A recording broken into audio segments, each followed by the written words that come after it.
ஓங்கி உலகளந்த உத்தமன் பெயர் பாடி நாங்கள் நம் பாவைக்குச் சாத்தி நீராடினால் தீங்கின்றி நாடெல்லாம் திங்கள் மும்மாறு பெய்து ஓங்கு பெரும் சென்னலூடு கயலுகளா பூங்குவளை போதில் பொறிவண்டு கண்படுப்ப தேங்காதே புக்கிருந்து சீர்த்த முலை பத்தி வாங்க குடம் நிறைக்கும் வள்ளல் பெரும் பசுக்கள் నీంగాద సెల్వం నిరైందు ఏలోర్ ఎంబావాయ్.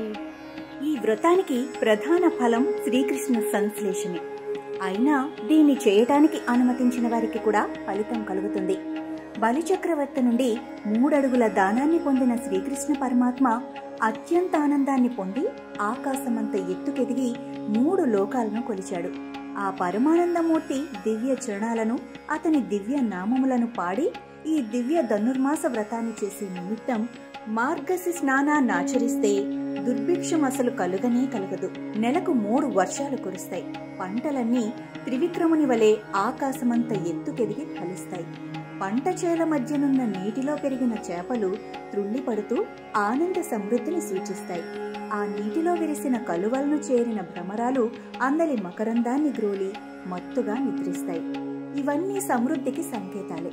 ఇక పాలు పిదుక గోవుల పొదుగులను తాకగానే కలసాలు నిండినట్లు క్షీరధారలు అవిరళంగా నిరంతరంగా కురుస్తాయి. ఇలా తరగని మహదైశ్వర్యంతో లోకమంతా నిండిపోతుంది. కావున వ్రతాన్ని చేద్దాం రమ్మని సకులందర్నీ పిలుస్తోంది గోద. ఈ ధనుర్మాస వ్రతం ఎంతో శుభప్రదమైనది. దీనిని ఆచరించటం వలన వ్రతాన్నాచరించిన వారికే కాక లోకమునంతటకును లాభించును. ఇది ఇహపర సాధక వ్రతం. పిలిస్తే పలికేవాడు శ్రీకృష్ణ పరమాత్మ కదా.